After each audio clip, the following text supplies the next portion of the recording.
มื้อนายไปกินเนื้อร้านข้าวเปียก เลย มีข้าวเปียกแล้วมีอย่างอื่นปะ มีแต่ข้าวเปียก ข้าวเปียกอย่างเดียว เลย อ๋อข้าวเปียกนี่ใส่อย่างก็ ใส่หมูต้ม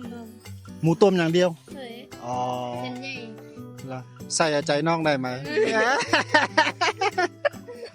โอเคขอบใจหลายเด้อ เอ้ย ใหญ่ งามเนาะสามสาว เป็นเป็นน้องกันละ บอ อ๋อเป็นน้ำมูกกันเนาะ อืม อ๋อ บ่แม่น สาวเสื้อดำฐานะปัจจุบันเป็นเป็นแนวใดฐานะปัจจุบัน เอาแบบได้ เอาเป็นผู้บ่าวเจ้าอันนั้น โบแล้วพี่ซ่าเลยอยู่เลยเอ้ย อ๋อหมูอืมได้แล้วลม ไม่หรอปะ ได้แล้วเดี๋ยวส่งให้ ไม่หรอ ได้แล้ว ดูดิ อ่ะ เบิ่งที่มีโอ้อะ ถ่ายวิดีโอ คิดว่าใจหู ถ่ายวิดีโออันนี้มามือแหลกกับบอเคยเห็นจักเตือเลย มาลิ้นบ่อยปะ ดิน มา3 เทื่อ อ๋อเราทำเตือนเนาะอืม ให้ได้บอกจบแค่ โอ้ก็สัมภาษณ์เนาะมันก็ต้องนั่งคุยเนาะต้องสัมภาษณ์ผู้สาวเนาะชื่อหยังแน่น้ำตัวหน่อย ซื้อใจ ใจเหรอ โดย อ๋อแล้วเจ้าเหรอเป็นหยัง ซื้อเจีย อ๋อใจเจียงเนาะ อันนี้ซื้อเมย์ เมย์เหรอ ไม่ เมย์ ใหม่เนาะ เมย์ น้องใหม่แล้วนี่มาลิ้นบ่หรือมาเฮ็ดเวียก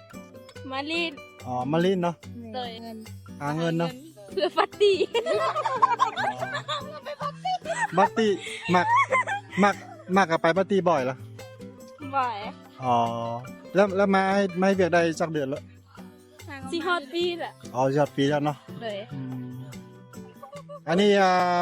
มักไปบัตตี้บ่อยเหรออ๋อ เสื้อซื้อๆมาได้ไป อ๋อสู้ๆเด้อพี่ให้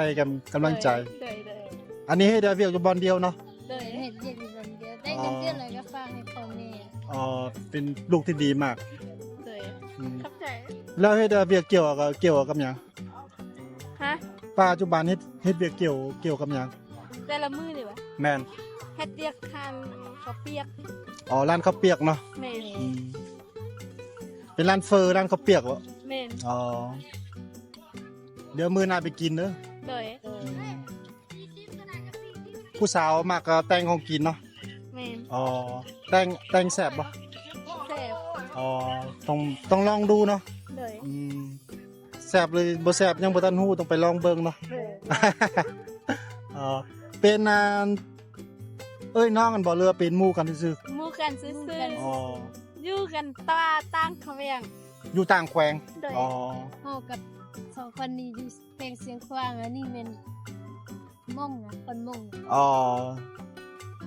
สามสาวผู้ใดก็งามเนาะอืมมื้อนี้ออกมาเล่นรู้สึกเป็นแนวใด ม่วน ม่วนแฮงเนาะ เลย อืม อยู่บ้านเฮาบ่เคยลิ้น อยู่บ้านนะพ่อแม่ให้ออกไปเลินบ่ บ่ อ๋อก็ยังนี่ไปเนาะ เลย อืมแล้วอยู่บ้านเจ้ามีน้องจากคน บ่มีเอ้ยมีอันนี้ลูกสาวกก ลูกสาวผู้เดียวเลย เลย หรือว่ามีพี่ชายมีน้องชาย บ่มีพี่สายมีแต่น้องชาย อ๋อ 2คนกับน้องสาวคนหนึง อ๋อทั้งหมดก็4คนเนาะ เลย 2ชาย2หญิงอ๋อแล้วเจ้าล่ะมีน้องจากคน ข่อยมีน้อง2คน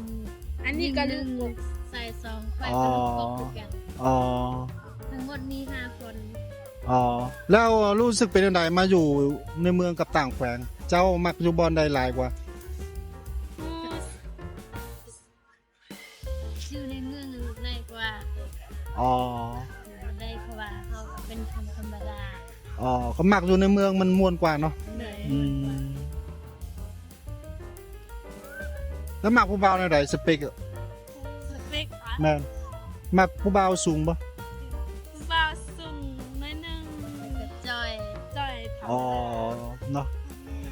แล้วว่าความฝันนี่มักเฮ็ดเวียกเกี่ยวกับหยังมีแม่นมีความฝันบ่ มี มักเฮ็ดเวียกเกี่ยวกับหยัง จะเฮ็ดสวนสิ อ๋อก็อยากเฮ็ดเวียกเสริมสวยเนาะ เลย อ๋อตอนนี้ก็หาเงินไปก่อนเดียวมีทุนแล้วก็ไปเรียนเฮ็ดเสริมสวยเนาะ เลย อ๋อแล้วเพื่อนล่ะหมู่ล่ะมักเฮ็ดหยังมีความฝันบ่ ฮะ มีความฝันบ่มักเฮ็ดเวียกเกี่ยวกับหยัง นี่ มักเฮ็ดเวียกเกี่ยวกับด้านใดนะความฝันของเจ้า ความพันของไป แม่น อยากได้เฮือนแบบงาน บ่มักเฮ็ดเวียกเกี่ยวกับแนวใด เดียว หรือว่ายังบ่ทันมีความฝัน ยัง อ๋อยังบ่ทันมีความฝันเนาะเพราะผู้แสดงก็มีความฝันแล้วเนาะ เลย ถ้าเกิดให้เจ้าไป ถ้าเกิดให้เจ้าเลือกไปลิ้นต่างประเทศเจ้าสิไปลิ้นประเทศใดที่เจ้ามักไปอะ จากไปประเทศไทย ล่ะอ๋อความฝันก็มักไปลิ้นประเทศไทย เลย อ๋อเดี๋ยวขยันทำงานเดี๋ยวมีตังค์ก็ไปได้แล้ว เลย จะไปลิ้นประเทศไทยเนาะ เลย แล้วไล่สไตล์เป็นยังไงไล่สไตล์ใส่ไล่สไตล์ของไล่สไตล์ของผู้สาวแบบไล่สไตล์ชีวิตเป็นแนวใดเป็นคนมักเล่นมักเที่ยวบ่หรือมักเฮ็ดเวียกหลายกว่าก ะบ่ก็ธรรมดา อ๋อแบบเฮ็ดเวียกบ้างไปลิ้นบ้างเนาะ เลย อ๋องานปัจจุบันก็เป็นแนวใดเหนื่อยบ่หรือธรรมดา ธรรมดา อ๋อธรรมดาเนาะ เลย แสดงว่าเป็นผู้สาวที่พลังเยอะมาก เฮ็ดอะไรเขาเปียกนี่เฮ็ดแนวใดเจ้าเสิร์ฟบ่หรือว่าเฮ็ดในครัว เฮ็ดเอง เฮ็ดเองเสิร์ฟเอง ป้าสิเก่งเนาะ คอยเสิร์ฟอะ อ๋อล่ะอ๋อเป็นร้านใหญ่บ่หรือว่าร้านกลางร้านปันกลาง ปานกลาง ปันกลางเนาะ ใช่ อ๋อมีลูกค้าหลายบ่ หลาย หลาย ไร อ๋อมื้อนายไปกินเด้อร้านข้าวเปียก เลย มีข้าวเปียกแล้วมีอย่างอื่นบ่ มีแต่ข้าวเปียก ข้าวเปียกอย่างเดียว เลย อ๋อข้าวเปียกนี่ใส่หยังก็ ใส่หมูต้ม หมูต้มอย่างเดียว เลย อ๋อ เส้นใหญ่ ล่ะใส่ใจน้องได้ไหม โอเคขอบใจหลายเด้อ เอ้ย ใจ ใหญ่ เอาไปส่งให้ได้ยินบ่เล่น WhatsApp หรอ WhatsApp เจ้าดิเดี๋ยวนี้ ช่องสองเอฟว่ะ แม่น